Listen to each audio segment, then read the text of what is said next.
nos abrazó a todos nosotros. Y yo en esta mañana quisiera que veamos un paralelo tanto en la historia de este país, la historia bíblica, y también algunas vivencias que tienen que ver con nuestro siglo, con nuestra manera de vivir. No solo historias bíblicas, sino también, como les dije, de nuestra generación. Quiero comentarles también algo de Steve Jobs. Steve Jobs fue un joven cuyos padres estaban en la universidad cuando él estaba a punto de nacer y lo dieron a adopción porque no querían ellos privarles a su propio hijo de una carrera universitaria. Y la única condición que pusieron para que lo recibieran era que quienes lo recibieran en adopción le dieran una carrera universitaria. Steve Jobs asistió a la universidad un solo semestre y luego tomó algunas clases. Pero no fue eso lo que lo distinguió, sino fue que comenzó en el garaje de sus padres una compañía que se llama Apple. Y a los 30 años fue supermillonario, lo echaron de su propia empresa y comenzó Pixar, que es la compañía más grande de desarrollo de dibujos animados y de mejor reputación. Pero volviendo a lo que nos ocupa el día de hoy, quiero comentarles cómo comienza la introducción a la Declaración de Independencia de los Estados Unidos que se recuerda en esta semana. Quiero comentarles de que el día 2 de julio, como lo es hoy, de 1776 se aprobó precisamente esta declaración. Se llevó 2 días en escribirla para que la pudieran firmar y por eso se celebra el día 4 de julio. Pero realmente el día importante es el 2 de julio, el día que hoy celebramos. Comienza el preámbulo de la Constitución con las siguientes palabras. Cuando en el curso de los eventos humanos se vuelve necesario disolver los vínculos políticos que unen a un pueblo con otro pueblo. La disolución de los vínculos políticos, que en ese entonces obviamente impactó y que separó a aquellas 13 incipientes colonias y las constituyó finalmente en un país independiente. Miramos hoy también mucho más atrás en la historia, donde un pueblo prácticamente estaba esclavizado en su propio territorio, el pueblo de Israel. 2 protagonistas van al rescate, Nehemías y Esdras, y provocan en sus conciudadanos un evento de proporciones del 4 de julio, que impacta no solo a esa comunidad, sino a todo el reino. Como dije, fue un 4 de julio mucho antes del 4 de julio. Y quisiera comenzar la lectura en el capítulo 8 de Nehemías, donde se nos dice en la introducción que juntó a todo el pueblo, que estaba reunido como un solo hombre.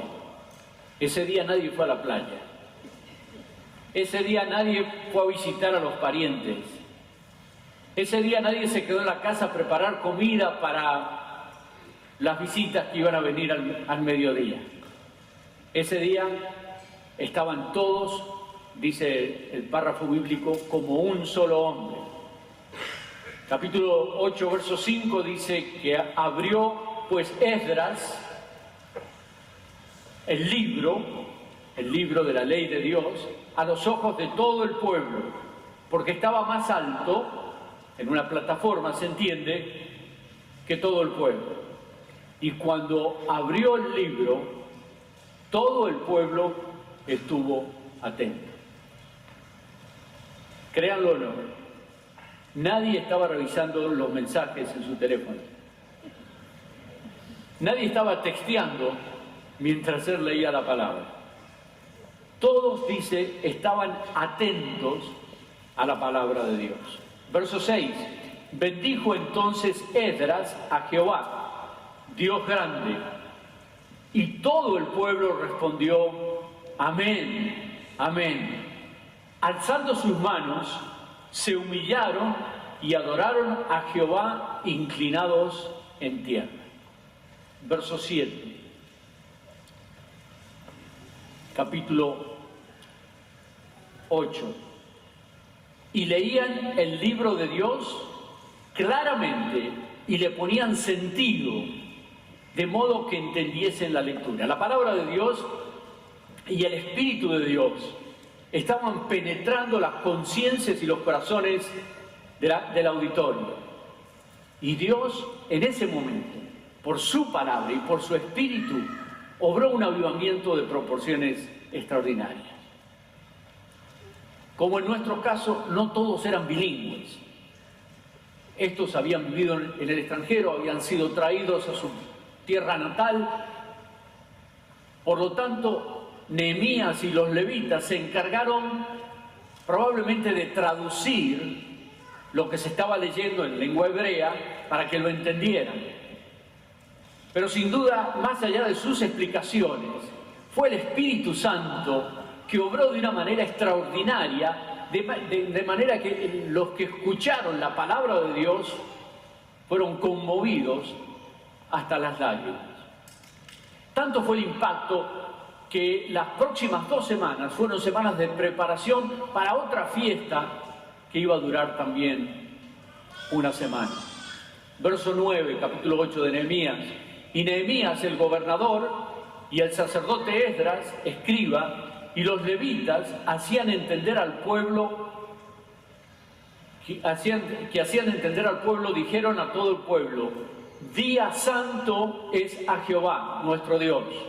No os entristezcáis ni lloréis, porque todo el pueblo lloraba oyendo las palabras de la ley. Imagínense usted el impacto que solo el Espíritu de Dios puede hacer cuando se abre la palabra de Dios. La gente empezó a percibir la presencia de Dios y los movió al arrepentimiento, del cual no hay que arrepentirse. El arrepentimiento genuino por el Espíritu de Dios obrando por la palabra de Dios. Y empezaron a llorar. Verso 10. Luego les dijo, id, comed grosuras y bebed vino dulce y enviad porciones a los que no tienen nada preparado, porque día santo es a nuestro Dios. No os entristezcáis, porque el gozo de Jehová será vuestra fortaleza o vuestra fuerza. Y de ahí nos queda esa declaración. El gozo del Señor mi fortaleza es. Porque es un día de gozo, de celebración. Y todo el mundo sale a cortar ramas y a prepararse en un periodo de 2 semanas para una gran celebración de una fiesta de los tabernáculos que por mucho tiempo no habían celebrado. Y termina la celebración con un documento escrito que firman todos los líderes del pueblo de Israel y algunos de los levitas firman comprometiéndose para llevar adelante lo que la palabra de Dios les indicaba. Mi oración es que algo así ocurra entre nosotros, que cada vez que se abra la palabra de Dios vamos a ser conmovidos por la presencia del Dios de la palabra y que salgamos de aquí, si bien es necesario arrepentimiento, si bien son necesarias lágrimas, que salgamos de aquí contentos, que Dios toque nuestros corazones y que empecemos a celebrar y que el día martes podamos tener una celebración del rango de estos hombres. Y Nehemías le dice, prepárense, traigan cosas dulces para repartir a los demás, que haya el picnic, por así decirlo, comunión los hermanos los unos con los otros, y haya alegría y gozo, porque Dios se ha manifestado entre nosotros, porque Dios está en nosotros, porque Dios está con nosotros, y si Dios está con nosotros, ¿quién será en contra? Podemos enfrentar lo imposible, porque Dios no solo está con nosotros, está por nosotros. Y damos gloria a Dios por la fortaleza que nos da. Y el gozo del Señor será nuestra fortaleza. verso 38 del capítulo 9, nos salteamos todo el capítulo 9 y llegamos al final de ese evento de celebración, de gozo, de alegría, donde hay comunión los unos con los otros, cuando nos empezamos a conocer y a enterarnos de los logros y de las necesidades de nuestros hermanos, y convivimos un día como el 4 de julio o cualquier otro día, en una familia cristiana, no solamente viniendo y saliendo de la iglesia, sino conviviendo algunos momentos como hermanos en Cristo Jesús, como parte de una familia espiritual. Y con esa vivencia salgamos a cambiar el mundo. Porque Dios nos ha llamado a cambiar el mundo. Dios nos ha dado una misión muy importante. A ellos tanto les conmovió el Espíritu Santo que por escrito firmaron, capítulo 9, verso 38, a causa pues de todo esto, nosotros hacemos fiel promesa y la escribimos firmada por nuestros príncipes, por nuestros levitas y por nuestros sacerdotes. Tomaron en serio este asunto de la comunión los unos con los otros, de la convivencia, de la celebración y de la presencia cuando se predicaba la palabra de Dios. Volvemos a la historia de este país. El proceso de independencia llevó una gestación que llevó varios años. Había comenzado mucho antes del 4 de julio, y fue tomando compromiso en la vida y en la conciencia de ciertas personas que dieron el ejemplo. Permítame comentarles por uno de ellos, Patrick Henry. Patrick Henry se lo reconoce y se lo recuerda por dos declaraciones importantes. La primera es: denme la libertad o denme la muerte. No te conformes con una vida a medias, es lo que estaba diciendo. Estoy bien, soy un personaje dentro de la política de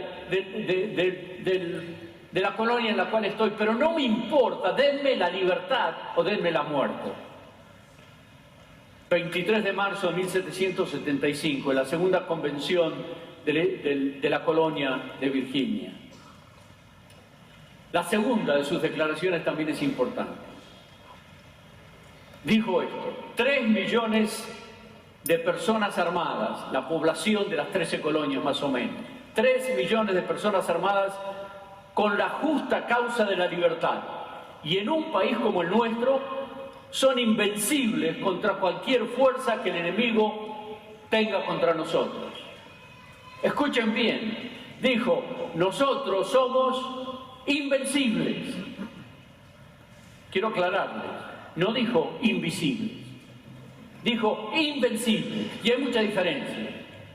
Porque la iglesia de hoy, porque la cultura de hoy está como está, porque la iglesia de Dios es una iglesia invisible, no invencible. ¿Me entienden? Tenemos que levantarnos en armas espiritualmente, tenemos que tomar nuestra posición y tenemos que defender la causa del Evangelio. Porque Dios no quiere una iglesia invisible, Dios quiere una iglesia invencible. Las puertas del infierno no prevalecerán contra ella, dijo Mateo capítulo 16. Dios en nosotros, Cristo fundando la iglesia y dándonos una comisión para cambiar el mundo, no mediante una iglesia invisible, sino una iglesia invencible. ¿Y saben qué hizo? Estaba predicando y nos dio un tal John Peter Muhlenberg, nos dio un ejemplo increíble. Tomó como lectura bíblica Eclesiastés capítulo 3, verso 1, donde dice: todo tiene su tiempo y todo lo que se requiere debajo del sol tiene su hora. Y en ese momento, delante de su congregación, se quitó sus ropas sacerdotales y debajo tenía el uniforme de los patriotas. Y dijo: hay tiempo de predicar y hay tiempo de luchar. Se sacó la ropa y lo siguieron 300 hombres, y se constituyó en el coronel del 8º Regimiento del Estado de Virginia, unido a George Washington en la lucha por la libertad. Desde el púlpito, desde el Congreso, como capellanes y como soldados, los ministros tomaron parte en la guerra de la Revolución, que se formalizó con la Declaración de Independencia y que concluyó finalmente con un par de victorias en Saratoga en 1777, un año después, y en Yorktown en 1781, cuando finalmente se libra la última batalla, para en París en 1783, de 1776 a 1783, las colonias recién fueron reconocidas en el Pacto de París como un país independiente. La guerra espiritual no se gana con una batalla. La guerra espiritual es la combinación de muchas luchas, de muchos esfuerzos, de muchas batallas. La Iglesia no tiene una vacuna contra las pruebas. Vivimos en un mundo caído y enfrentamos todo lo que todo el mundo enfrenta. Y lamentablemente no tenemos una vacuna que cuando recibes a Cristo te libra de todos los problemas. ¿Y sabes por qué? Porque tenemos un enemigo feroz que viene para hurtar, matar y destruir. Vivimos en un mundo donde estamos muchas veces impactados por las circunstancias de la vida. Hay enfermedades, hay hermanos que están sufriendo terribles enfermedades en este momento en medio nuestro. Y no podemos ausentarnos de la realidad. Hay niños desamparados. Hay abuelos que les han arrancado a sus nietos por las cortes de la justicia humana. Hay hijos rebeldes. Hay jóvenes en drogas. Todas estas luchas nos impiden ver la realidad del llamado que tenemos. Porque lamentablemente estamos muchas veces demasiado preocupados y ocupados con todas estas pequeñas batallas de la vida, que son reales, pero que nos están privando de un llamamiento mucho mayor. Es verdad, estamos en lucha. Es verdad, hay enfermedad, hay falta de trabajo, hay deportaciones, hay problemas reales, candentes y presentes. Pero también es verdad que como iglesia, como individuos, tenemos una misión y estamos aquí con un propósito, y ese propósito es cambiar el mundo. Hice referencia a Steve Jobs. Steve Jobs, el fundador, como dije, de Apple, el fundador de Pixar, el fundador de las Macintosh, de las Macs, un hombre súper millonario. Cuando era muy joven, quiso atraer a su empresa, una empresa grande ya, al ejecutivo más alto de PepsiCo. Y no lo pudo convencer con dinero. Y no lo pudo convencer con opciones para la empresa para que ganara más dinero. Y finalmente lo enfrentó y le dijo: ¿quieres seguir vendiendo agua con azúcar el resto de tu vida o quieres cambiar el mundo? Y esas palabras, ¿quieres cambiar el mundo o vivir dándole azúcar a la gente?, hicieron que John Sculley dejara su posición en Nueva York de ejecutivo máximo y se fuera a California a trabajar en esta empresa que verdaderamente cambió el mundo. Tu iPhone, todas las comunicaciones, todo lo que tiene que ver con la tecnología de hoy, muchísimo de eso se lo debemos a ese hombre. Y yo te pregunto a ti, ¿qué quieres hacer con tu vida? ¿Quieres cambiar el mundo? Porque nuestra misión, precisamente, es cambiar el mundo.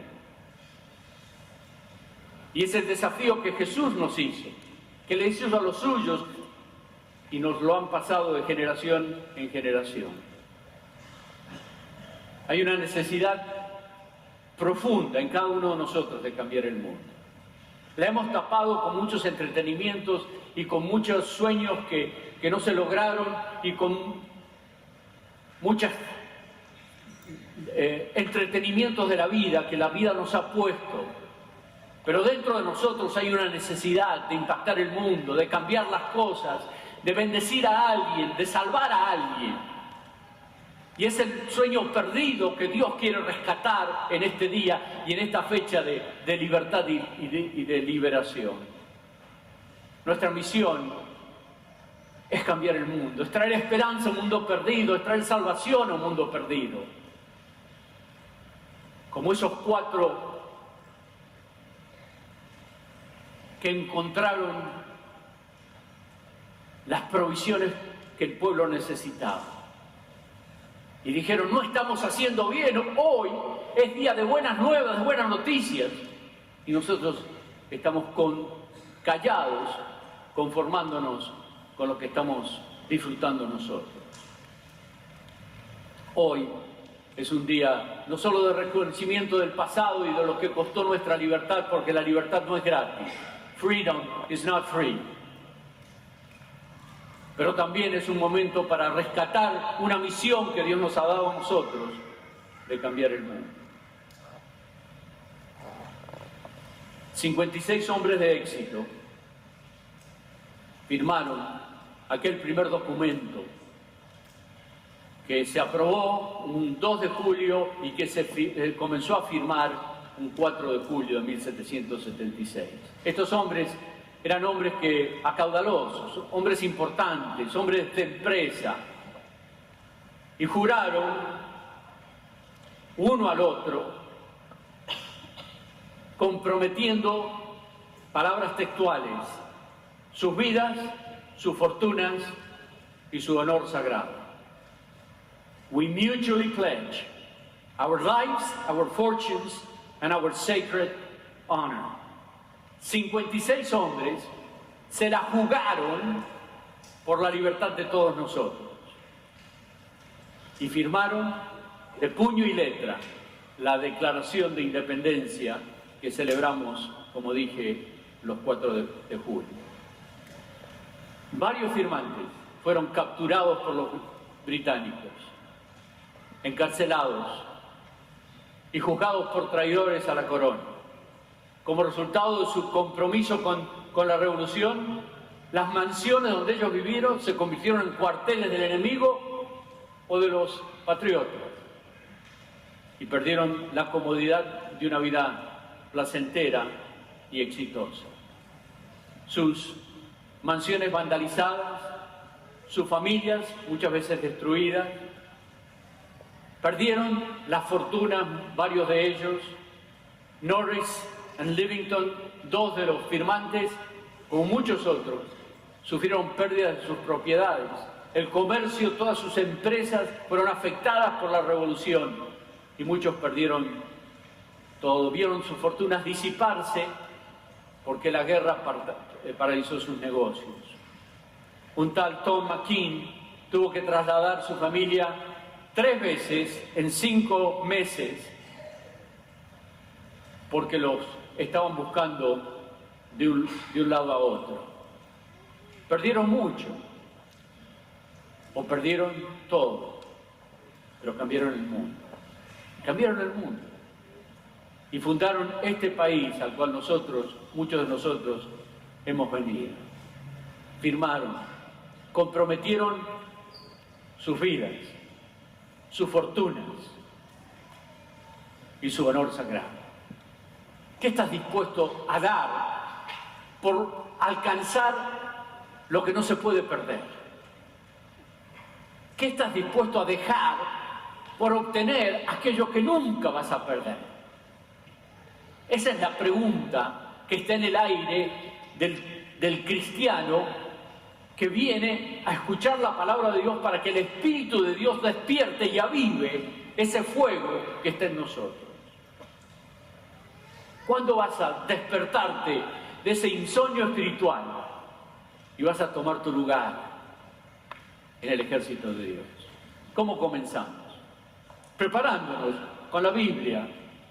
La mitad de nosotros no asiste a un estudio bíblico semanal.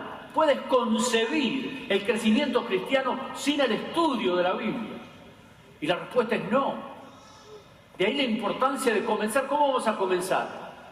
Asistiendo a un estudio bíblico. Lo tenemos durante la semana, lo tenemos los domingos. No tenemos ninguna excusa para no aprender lo que Dios dice, para no prepararnos, para no estar fuertes, para no convivir los unos con los otros en un espíritu de camaradería y de estudio bíblico. Ahí tienes que empezar. El domingo que viene no tendría que haber asientos vacíos en ninguna de las clases, ni tampoco en esta reunión. ¿Cómo vamos a empezar? Invitando a otras personas, llamando a otras personas, convocando a otras personas para que conozcan la verdad del Evangelio y sean transformados por el Espíritu de Dios. ¿Y quién lo va a hacer? Tú y yo y todos nosotros, individualmente y corporativamente. Vamos a cambiar el mundo con la palabra de Dios, una vida a la vez. Una vida, un alma a la vez. En las clases bíblicas, en los talleres, en la escuela, en donde sea, contratados con la radio, con la televisión, con lo que sea. Pero vamos a cambiar el mundo. Y tu responsabilidad es firmar. Y no te voy a dar un documento para que firmes. Te voy a dar una oferta para que tú te firmes en tu corazón y te la juegues en el plan divino del Evangelio. Termino con lo que empecé. Cuando en el curso de los eventos humanos se vuelve necesario que un pueblo disuelva los vínculos políticos que los conectan los unos a los otros. Cuando se forma un nuevo hogar, dice Génesis, dijo Jesús, por tanto, que dejará el hombre a su padre y a su madre y se unirá a su mujer. Llega el momento que hay que romper con algunos vínculos que nos están deteniendo en la vida espiritual y en la carrera para nuestro Dios. Por tanto, dejará el hombre. Primero hay que dejar para abrazar, para formar, para constituir. Y lo que te voy a pedir es que si tú nunca has hecho una decisión frente a Dios, real, permanente, sincera, honesta, que hoy firmes. Pero no te voy a pedir que firmes la declaración de independencia, porque esa palabra no está en la Biblia.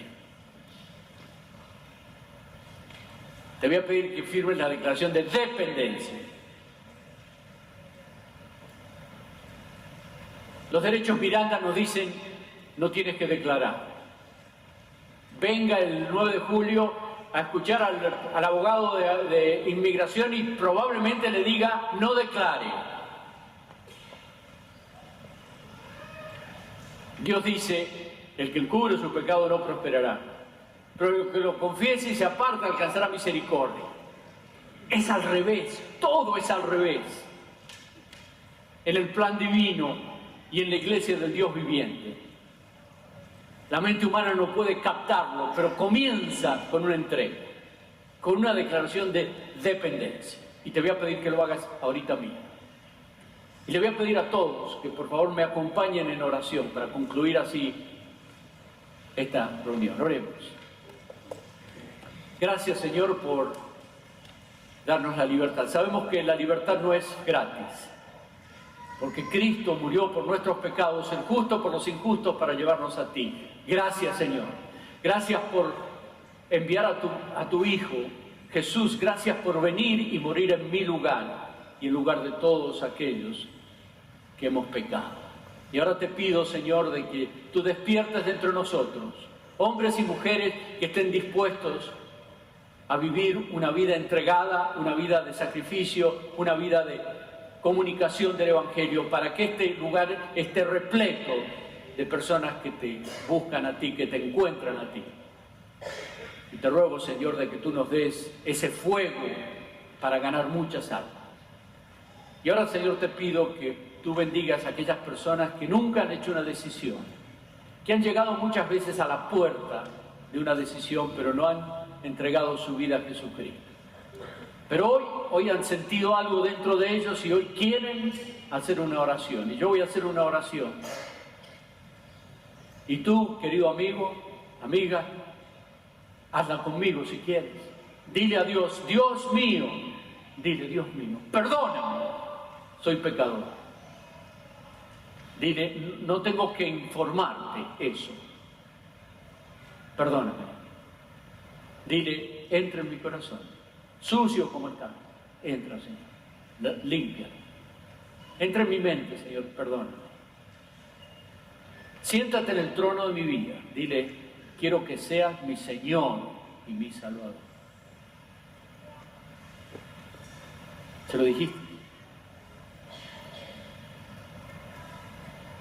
De veras, de corazón.